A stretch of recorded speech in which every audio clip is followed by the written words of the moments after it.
Your soul will cost you the superficial sense of safety, peace, and belonging that you have grown attached to out of necessity in order to survive living a lie at an embodied level.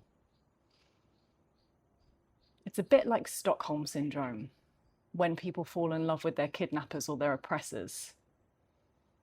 In order to survive their experience at a bodily level, to try and get through the horror of their circumstance, people find maladaptive ways of normalizing the conditions they're in. And we engage in a form of Stockholm syndrome that we inflict upon ourselves when we continue to engage in behaviors, participate in relationships, dynamics, environments, ways of being that are fundamentally at odds with our soul's truth and gnosis. We hold ourselves captive. We diminish the dignity and nobility of our true spiritual nature. And in order to swallow that horror, that we are selling our souls, that we are diminishing the most precious aspect of us in favor of some form of peace that is completely superficial, it's redundant, it's rendered futile because it's a lie. It's not true peace. It's an assault on the nervous system to live this way, in an alignment with a relationship or a work environment or a way of being, a habit, etc., that doesn't honor the soul. It's an assault on our bodies, but we find ways to convince ourselves that it's normal, out of necessity. But if you're here to live in alignment with the fire of your soul, you must stop indulging this lie. You must stop normalizing that which is an assault to your spiritual nature. It is not true peace if you are having to shut down your voice and stifle your presence in order to be accepted in a space. It is not true safety if you are denying your soul's expression and natural desire for evolution and expansion in favor of comfortability and complacency. It's not true belonging if you have to shrink yourself and hide your authenticity in order for those around you to tolerate you. So if you are to choose your soul, it's going to cost you all of those superficial attachments. And what will emerge in its place is a safety and a peace and a sense of belonging in and with God that can never, ever be touched. Because beyond all of those superficial attachments, those comfortable cages that we lock ourselves in, there is the truth. And it is the truth that sets us free. It is the truth that provides us with true peace, safety, and belonging. Because we are in communion and in unison and in union with all that is. With God, Goddess, with the source, with the I am. And that is not a changeable thing. That is not a wavering thing. That is not a conditional thing. That is true peace. That is true safety. That is true belonging. Safety is not your home. It's not your family arrangement. Peace is not you pacifying your words, toning down your truth. Belonging is not being around souls that find you tolerable when you shrink yourself. These are all lies.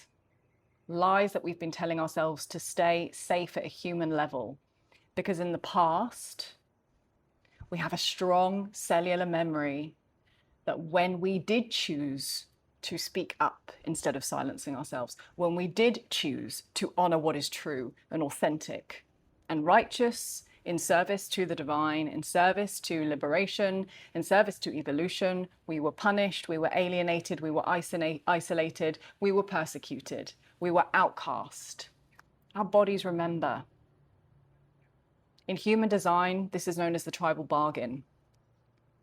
It's a paradigm we've been living under where we sacrificed authenticity for acceptance of the tribe. We shut down our individuality in order to be part of something that would help us survive in this world. But we forgot our spiritual nature and stature.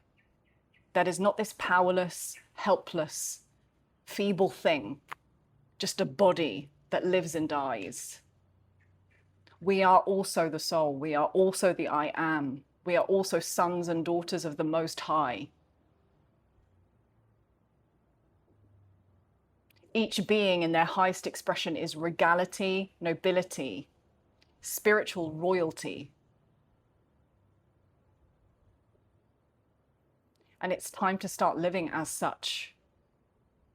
But it will cost you that superficial sense of safety, peace, and belonging that you've been clinging to. And deep down, you know it's time, because it has become agonizing to your soul to live in your comfortable cage, to keep trying to convince yourself that it's normal.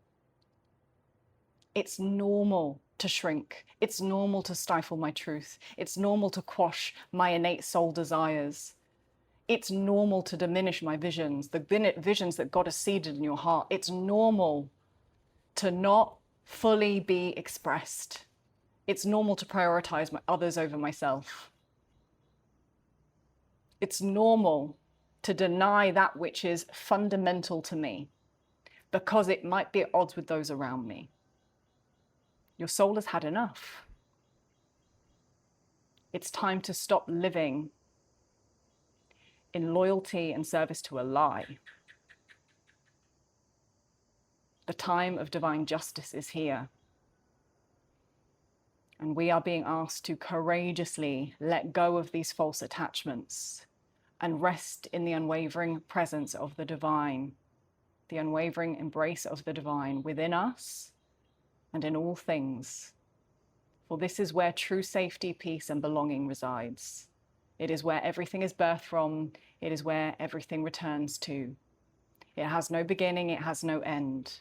You and I are already intrinsically interwoven into this presence. We are this presence embodied. So let all illusions and distortions around our separation from true safety, peace, and belonging collapse, and let the truth be restored through us. In every choice we make, may we choose the preciousness of our souls. May we recognize that when we are in environments, in relationships, in dynamics, playing out situations and patterns that fundamentally feel wrong in our systems, that is our soul speaking to us and saying, enough, stop indulging a lie, stop indulging delusion. The time is now. May you have the courage, may we all have the courage to choose that which is true. Thank you, beloveds. Namaste, and I'll see you again in the next transmission.